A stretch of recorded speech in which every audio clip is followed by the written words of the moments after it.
Stella Mawson's body has been found hanging in the chapel where Domenica and Lorimer used to meet to make love. Why did you say you used Lorimer's car? Conscience. I didn't want to betray him anymore. I don't believe you. I didn't then, I don't now. It's true. Who else do you meet here? Who else have you given a key to? No one. Dalgleish has told Angela that Stella was once married to Lorimer. Did she tell you who killed Dr. Lorimer? Well, she said she knew who it was, but she wouldn't say any more. What did she say, whether it was male or female? No. You think she went to blackmail the murderer, don't you? Well, she wouldn't. See, she wasn't like that. Only a fool would walk into that kind of danger, and Stella wasn't a fool. You said so yourself. She wouldn't voluntarily have gone alone at night to meet a killer, not for any money. I know we needed the money for the mortgage, but she wouldn't. She couldn't. No. And no sane person would. Not even if the killer were a woman? No.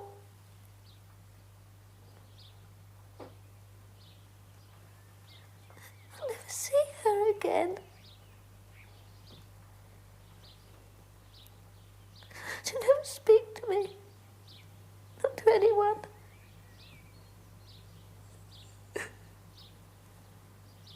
She'll never write another word. I don't believe it yet. But I know it mustn't be true, otherwise you wouldn't be here. But I still don't believe. How shall I bear it when I do?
Mr. Bradley.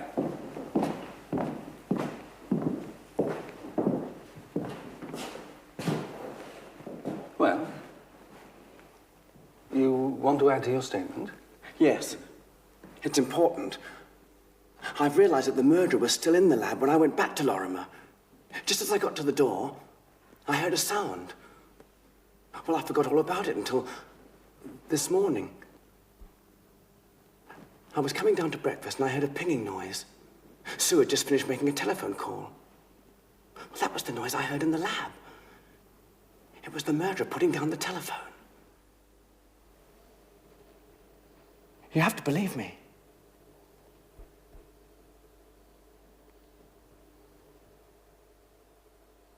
In my opinion, and it's no more than that, the two at the top are male, come from the same head.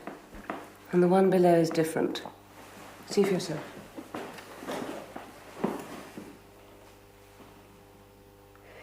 To prove anything, I should need more samples.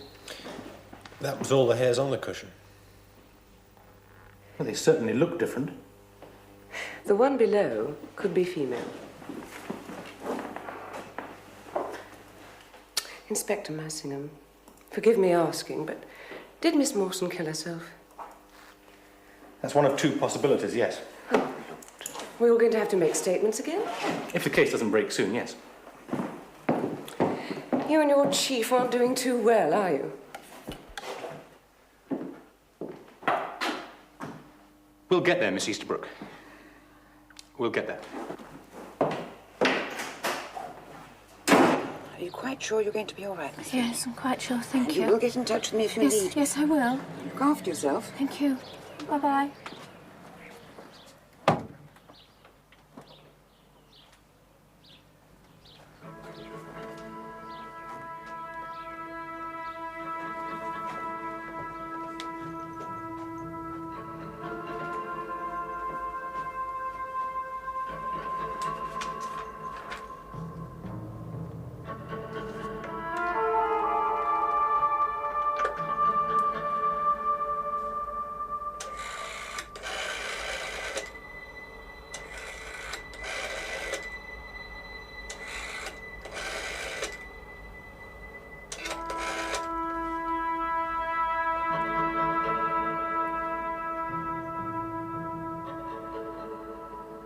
Hello?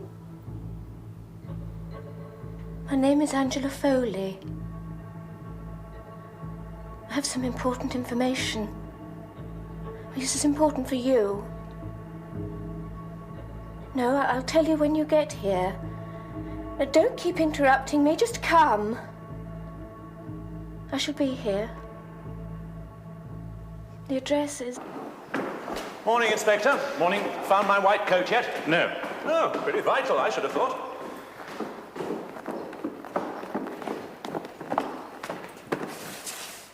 Thank you. Yes. Clarice Brooks says she'll need more samples before she can prove anything. Well, that won't be necessary. Come on.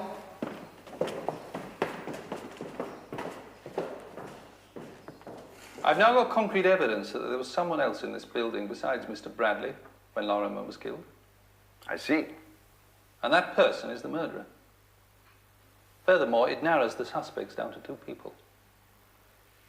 You're not suggesting, surely, that I was involved in Lorimer's death? Why not? You've got both the motive and the means to do it. As director, you've got all the necessary keys to the building and to the chapel as well. You dislike Lorimer, and you were jealous of his affair with your sister. You always try to solve your cases by guesswork. What I am accusing you of is lying. Not directly, but by omission. In order to protect your sister. Chief Superintendent, I've been at your service Please, will now you let me for finish? 2 days. You deliberately withheld critical information that your sister was having an affair with Lorimer. I didn't consider that relevant. No? No. You also knew she'd recently rejected him.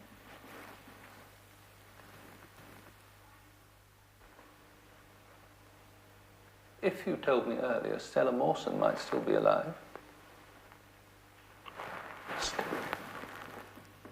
Who is Domenica's lover now? Yeah, I don't know. We never discuss such matters. Who is he?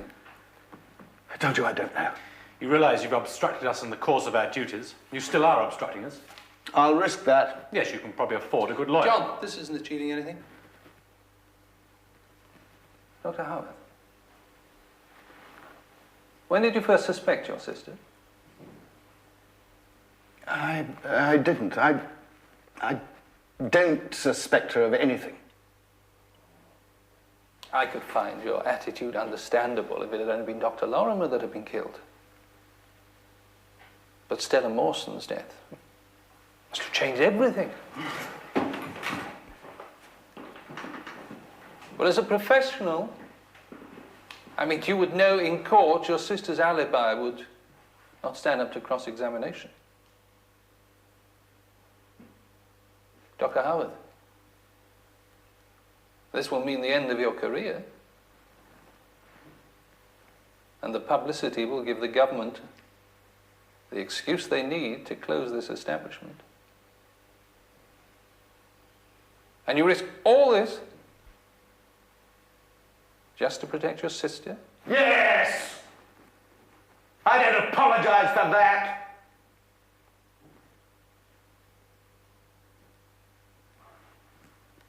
Yes, of course, Domenica and I were close. Of course we were.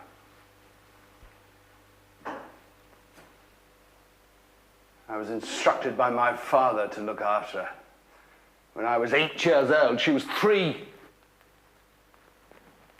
That's all he had to say to me 10 minutes after her mother died. And I have looked after her ever since. And I shall continue to do so.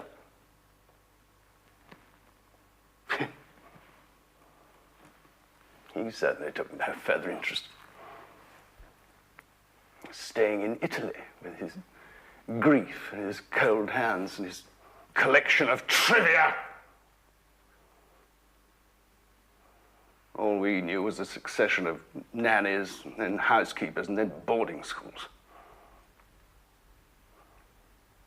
By a process of elimination of affection, we became everything to each other.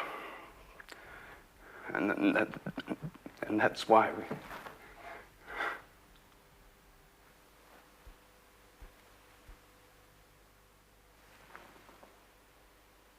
I'm not interested in her past at the moment. Oh, really? Yes, I do so agree. Never apologise, never explain. Who's your lover now?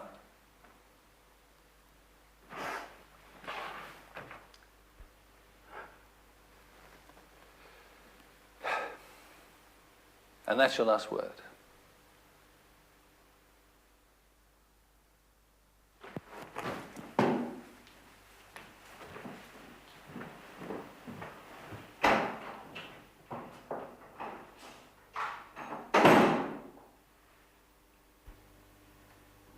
Read it.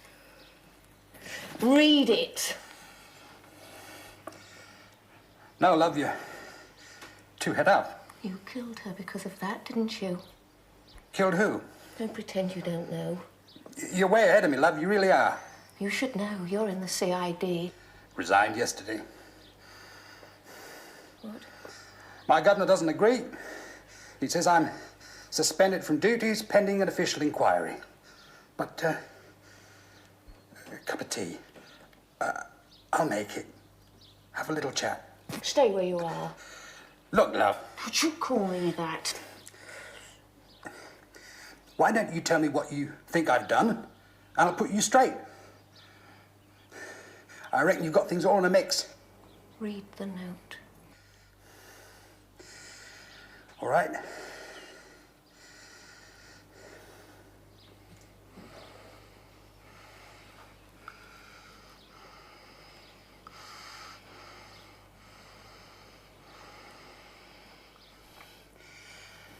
Who'd you get this from? Edwin Lorimer's desk. Stella took it and she gave it to me, and you killed her because she knew.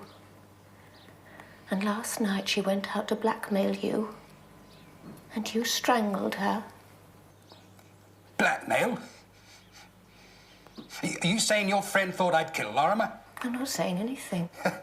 And you think I killed her because of this? This poison pen job? I may have mislaid the odd bunch of cannabis, love. Sorry. I'm not to call you that, am I? But no. I might be rough, but not blackmail. So, Lorimer got tipped off, so it may yet all come out. I don't mind. They can't pin more than carelessness on me. I'm going into antiques. You've got some nice pieces here, as a matter of fact. Shut up! Like I said, you worked up. What was the idea? Self-protection? Revenge? A bit of both. Look, I didn't even know Miss Marsden was dead, did I? And if she died any time between 2 o'clock and 7:45 yesterday afternoon, I'm in the clear. Best alibi in the world. I was in the nick the whole time. Guys Marsh. You ring them and ask. What about that note? Nasty but true. What surprises me is that Lorimer didn't act on it. Maybe he meant to, but got overtaken by events, as they say. You admit it, then? I admit to carelessness, that's all. The joke being that they got to me on account of a wrong hunch by Inspector Massingham. But there you are. Swings and roundabouts. I'd love a drop of whiskey. I've got beyond tea. Look, why don't you put that little knife down? It wouldn't peel a potato, let alone me.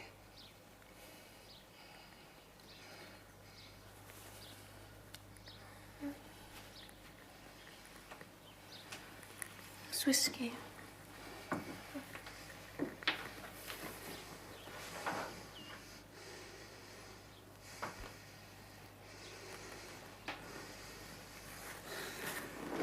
There. You've been very upset. If you ask me, you shouldn't have been left on your own. I told the nurse I'd be all right. You weren't. I thought I was. Sorry. Yeah. I'm so certain. Where's the whiskey?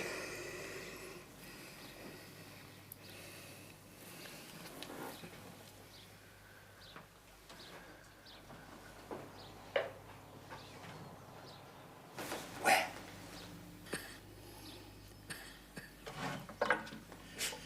Liked to knit while she worked, did she? No!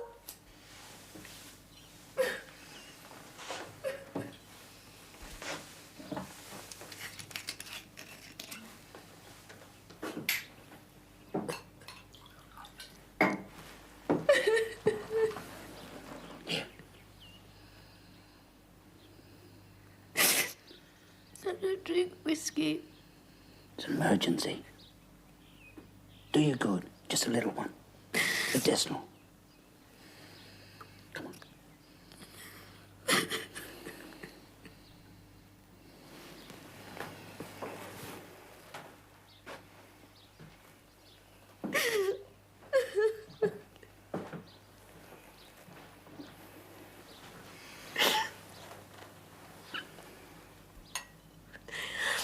If you didn't murder Star, who did? Same person who killed Lorimer, I'd say. That man was a pain. I suppose he had his point of view, but I never saw it. Yes, and a couple of murderers loose in one small community is too much of a coincidence. But look, you better tell the police about this note. It can't hurt me, not now, but it can help them. I don't see how. If you've told me the truth, then it's irrelevant. Not quite. If your friend found one incriminating piece of evidence on Lorimer's desk, she may have found another. One thing leads to another often in police work. She didn't use that note, she left it with you. So it could be she had other information she intended to use, do you see?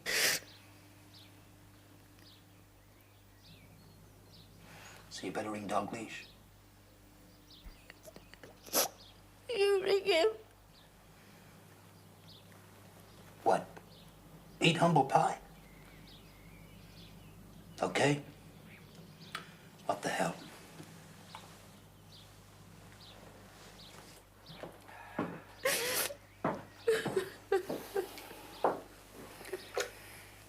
You know, one day these old-fashioned phones are going to fetch a fortune.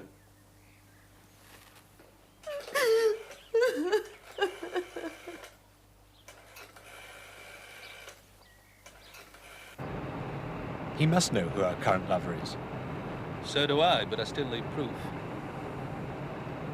What's left in that book of yours, John?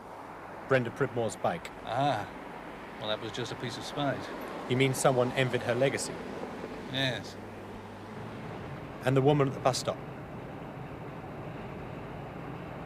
There's Lorimer's inquest at 2 o'clock. You hadn't forgotten? No.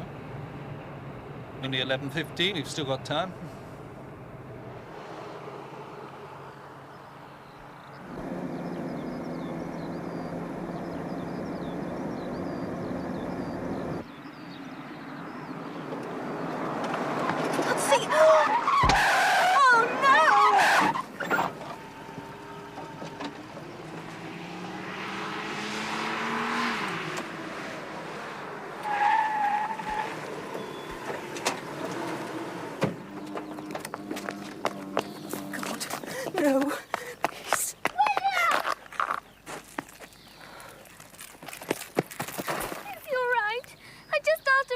near the gate.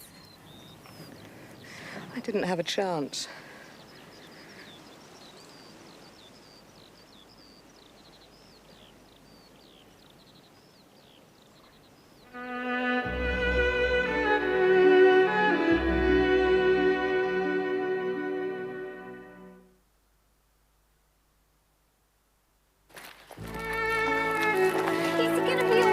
I think so.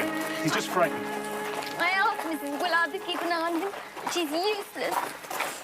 I was washing my hair. Daddy's at the morgue, you see. He said he'd take William and I to lunch when he got back from Cambridge. We were going to buy a new bed for William. What's happened? There's been an accident, Miss Willard. What? He chased his ball into the road. He was nearly run over. I told him never to go near that gate. Told me to call the doctor. Did the car actually hit him? No, it just caught him, knocked him into the grass. He could have been killed. No, it's just shock. Come on, William. I made it perfectly clear to him. Come on. That's a good boy. That's a good boy. Where's my ball? Oh, he's all right. He's all right after all.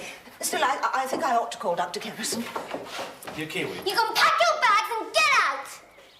You're dismissed. I only asked you to watch William while I washed my hair. You couldn't even do that. He might have been killed. You're a lazy, ugly, stupid old woman. You drink and you smell and we all hate you. So you go. Pack your horrible things and go. We don't need you as a housekeeper. I can look after William and Daddy. He doesn't need anyone but me. Just go. Get out of here. Go. You? Do you think he needs you? Well, I may be middle-aged and past my best, but at least I'm not half mad. And if you think I'm ugly, you should look at yourself. Your father only puts up with you because of William. You ought to be in a home, and he'd be glad if you were. It's William that he loves, not you, and he told me so himself. You're going to go to your mother. No, you didn't know that, did you? And here's something else you didn't know either. What do you think your precious daddy gets up to once he's drugged you to sleep? Well, he sneaks off to the chapel and he makes love to her. You're lying. It isn't true. You're lying. It's not true. It isn't true, is it? She's lying. Yes, it's true. I thought he did it for me. Because he loves me. No, look, it's No not quite what it way, seems no now. Now, come on, way. now. No way.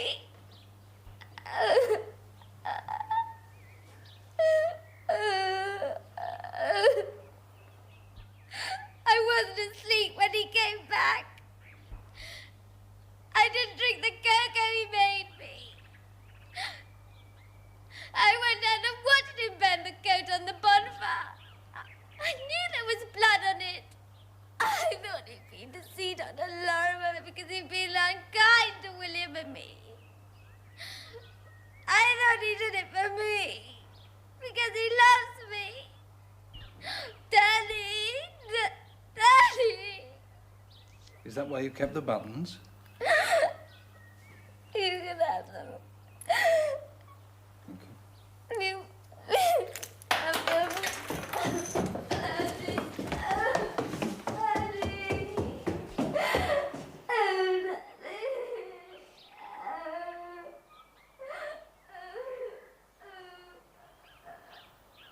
God, what a filthy trade.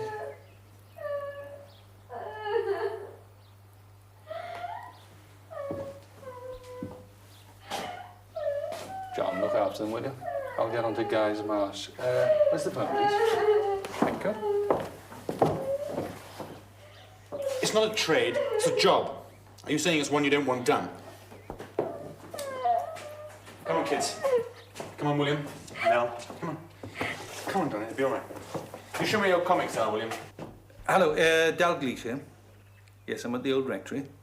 I'm at the WPC and Constable Cox immediately, okay? Yes. Good.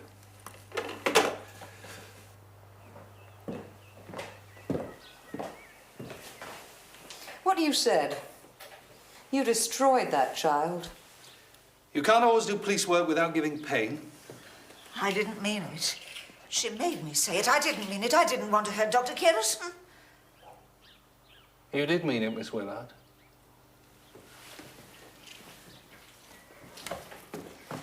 If you want me, I'll be at Hoggett's. Right, I need a written statement from you. Oh, yes. All the human muddle, despair, hurt, longing, neatly documented on official paper. No, just the facts. Miss Howard! Miss Howard, why did you come here today? Did Dr. Kerrison phone you to say meet here rather than at the chapel? Are you trying to make me an accomplice? I told you that neither... Oh, just bloody answer, will you? Neither of them phoned me. Well, Lorimer did once, but he broke our agreement, and that's when it was all over anyway. But no, Kerrison never phoned. We weren't, what's your expression, in this together? Well, I suspected him, of course I did, but I didn't know. I'm not responsible. It wasn't because of me. No, I don't suppose it was. Why do you dislike me? In the eyes of the law, you may be innocent.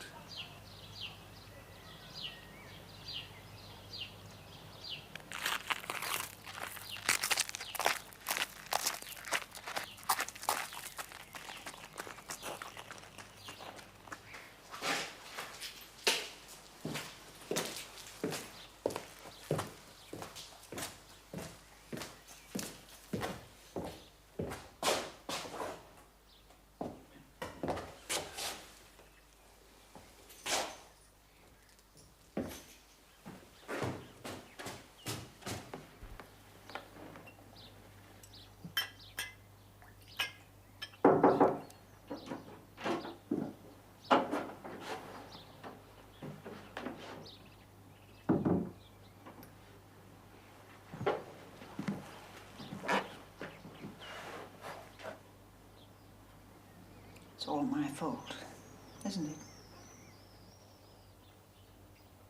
Not completely, no.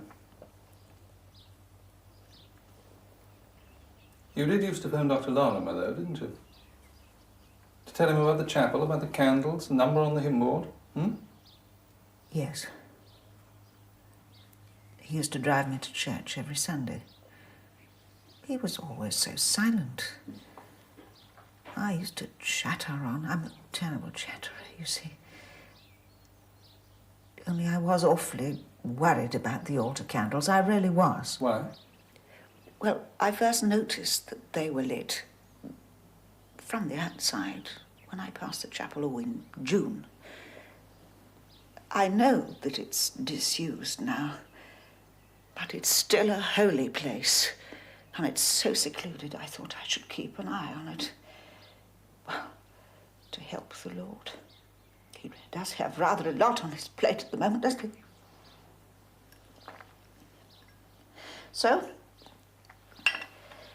I popped back again. Oh, a month later. And the candles were lit again. So I mentioned it to Dr. Lorimer the next Sunday. And he lent me the key. I thought it might be devil worshippers, you see. There's an awful lot of cranks around here. Anyway, Dr. Lorimer asked me to keep an eye on the hymn board, too. To see if the numbers had changed? You seem to know everything, Chief Superintendent. Not quite. Well, the numbers did keep changing, you see. Only it wasn't devil worshippers. It was that woman.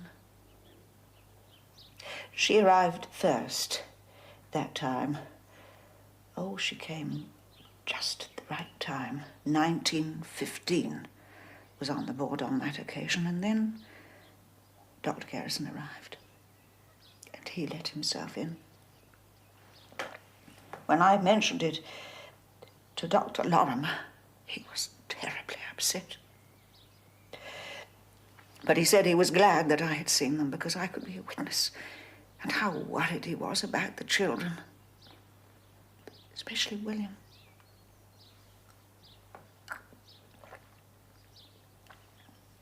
He was quite right to be worried, too.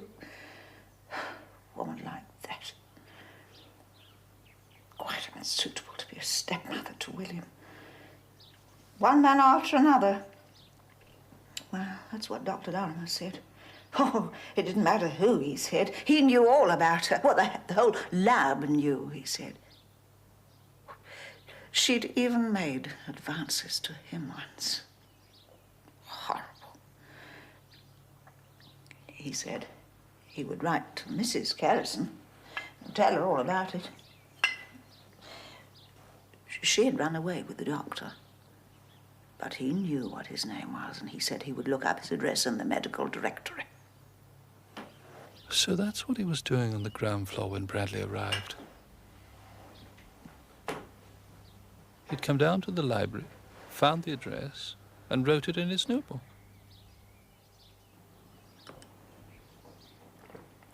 So that's why Kerrison tore out the pages.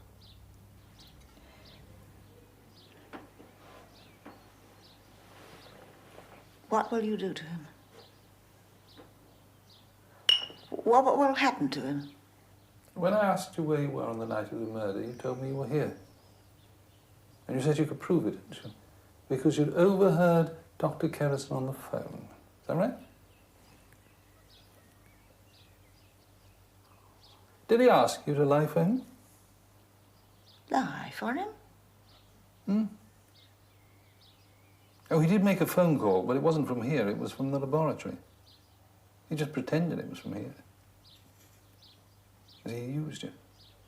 Well, you do understand, I mean, he used you to confirm his alibi.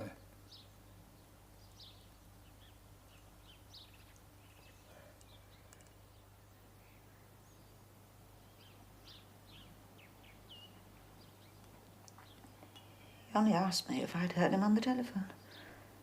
That was the next morning, after he'd been called to the body. Well, I thought that I had heard the telephone. You know how they ping when you lift the receiver up and put them down again? Well, I actually thought I had heard it. It wasn't really a lie. It was just... I thought I had heard it. And I wanted to help him.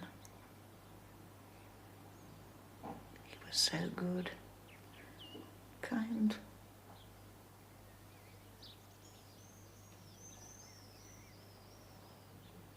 Am I an accessory?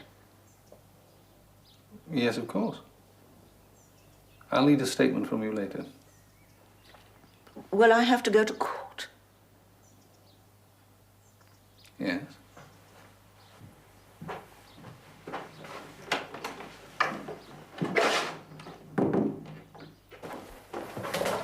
Good.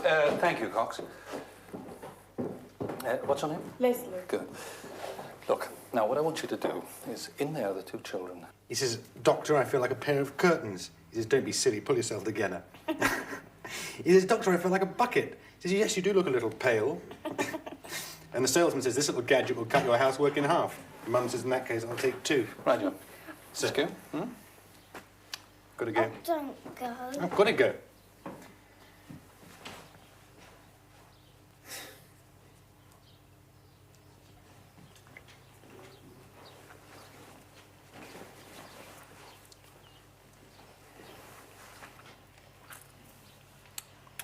Bye-bye.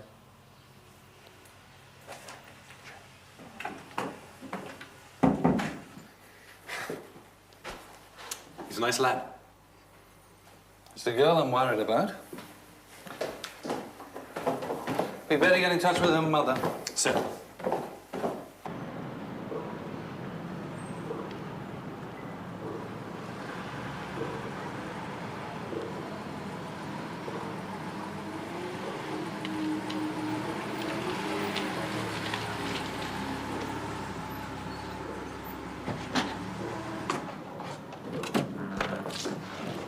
You should have finished by now.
Did you know last night?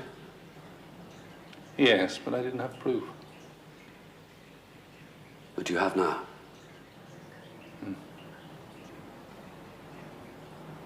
From your daughter.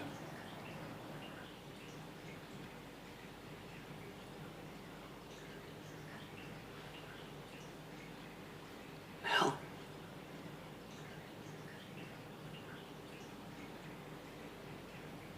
I kept thinking when I was doing the post-mortem. Caution, John. Oh, all sorts of things, like I could suppress the Dr. evidence. Harrison, I must caution you. You're not obliged to say anything unless you wish to do so. But anything you do say, we've taken down in writing and maybe given in evidence.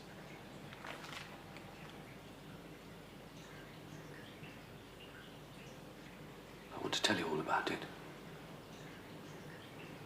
But I don't want to go to Guy's Marsh, not yet. Won't be any trouble. I'll make a full confession. But first, can I talk to you? Just you and nobody else. But whatever happens, I don't want Nell to have to give evidence. Can you promise me that? You know I can't, Dr. Harrison. There's no reason, of course, for the Crown to call her if you plead guilty. I shall. I am, aren't I? Get changed, will you? John.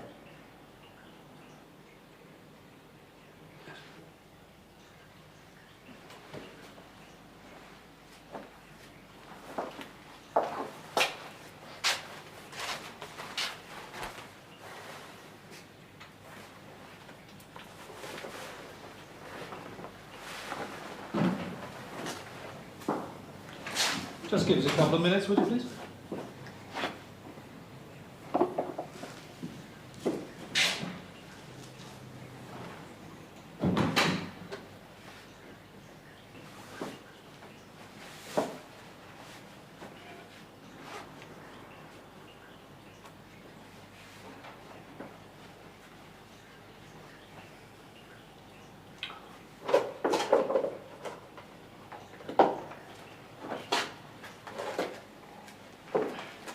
Excuse me, is this the blackmail?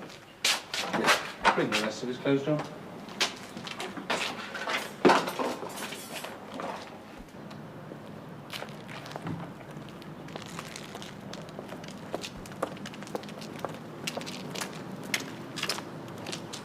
I'd rather stay outside. I suffer from mild claustrophobia, which would make a prison cell unpleasant enough, especially if I'm going to have to share it with others. I see. Well, we could talk over there. Thank you. Just a second. John, get on to Guy's Marsh. They will be in soon. Yes. And, Sir.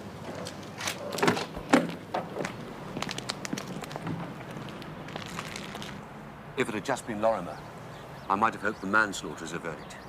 His death wasn't premeditated, but the other was murder. Do you want to tell me why? 4 days ago, I was giving a lecture at Hoggett's. I ran into Lorimer. He told me to meet him in the laboratory at 8:30 that evening. Didn't ask, he just told me. What did he say? Why? Yes. He wanted to talk about Domenica. Ah. Did you know he was her lover before you? Not until I met him that evening. She'd never mentioned his name once. He stood there pouring out this stream of hate, envy, jealousy. Then, of course, I knew.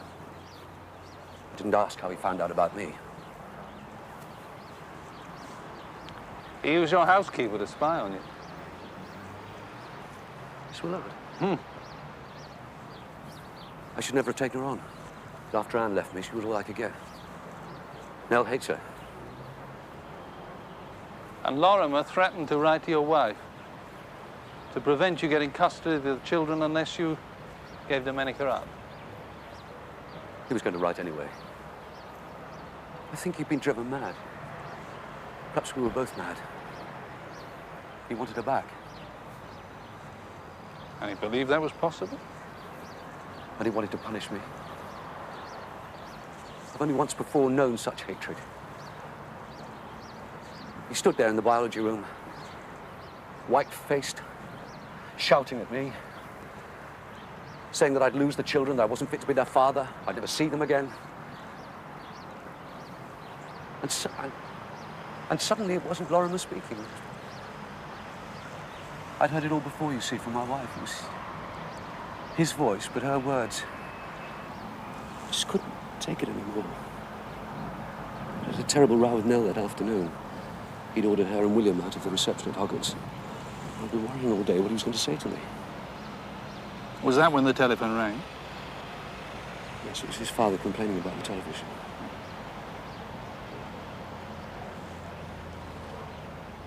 What did you pick up the mallet with? Lorimer's gloves. They were just by it. The phone call seemed to sober him up. He said he had nothing more to add. And he turned his back on me so dismissively. I picked the mallet up with the gloves, and I hit him. He fell without a sound. I put the mallet back, and I noticed his notebook was open, and Dr. Fitch's name and address were written on it. My wife lives with Fitch. But then I did calculate. I put the gloves on properly, and I tore that page out, and the 8 underneath it, because they wouldn't have been blank to a spectroscope, you see.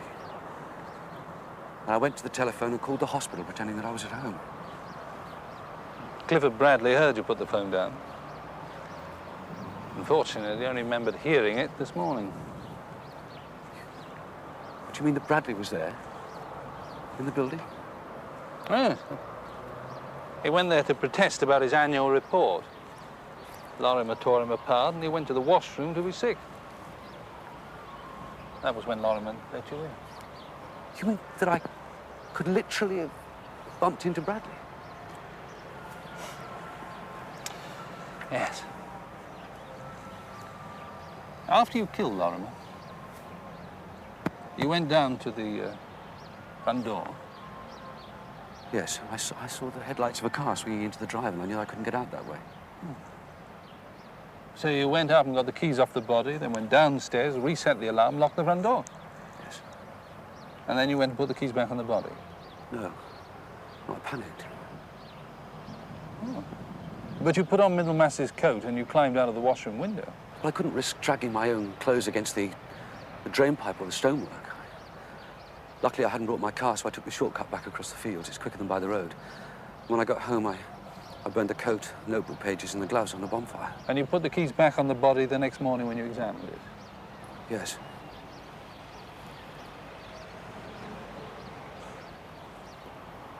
And Stella Mawson? That's more difficult. I can sort of justify Lorimer to myself. I didn't mean to do it, but I did, and in a way, he deserved it. She arranged to meet you, huh? She phoned me at the hospital. She said she had a draft letter she wanted to discuss with me, that she'd found in a certain desk. I knew what it would say. I've still got it. I was going to burn it, but I didn't. Maybe I wanted to be found out. Yes. But how could you be sure after you killed her that there wasn't a copy? Because it wasn't like that. She didn't want to sell me the letter or anything. If Lorimer had sent that, my wife would have got custody of the children.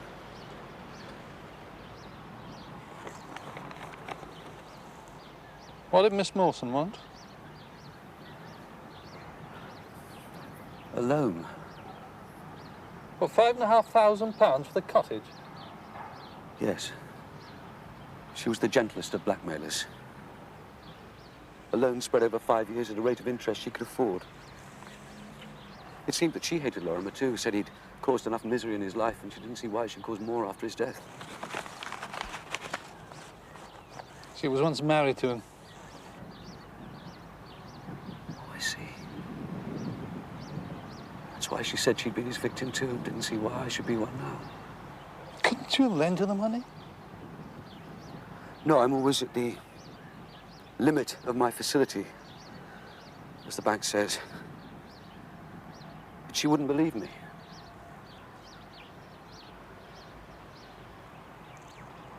Did you have the cord ready? No, but I knew where it was. It was in the chest. Finally, I said to her that I'd have a proper agreement drawn up with my solicitor, even though I knew that it was impossible. And then she did a very strange thing. She went and got a Bible. And that's when I put the cord in my pocket, just in case. So that's what the Bible was doing on the font. She wanted you to swear on it, has she? Yes. Never to tell what had happened between us. She was terrified that Angela Foley would find out. And that's when I realized that nobody else knew, and that she was the only one who had this dangerous knowledge. And that she had to die. I swore never to tell a soul. And I killed her. It was terrible.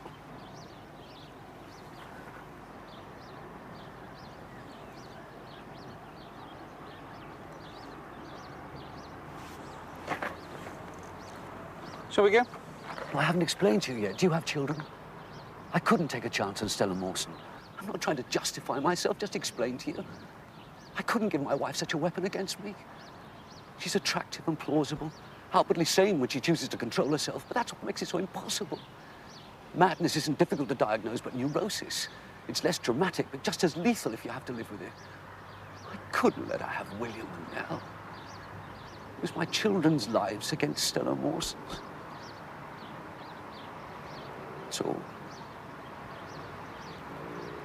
I tried to make it look like suicide. I knew I'd be doing the post-mortem.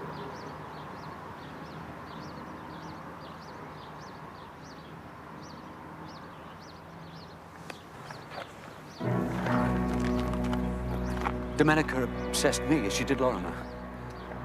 She didn't love me, I knew that. But she gave me what she could, and it was enough for me. It was such peace.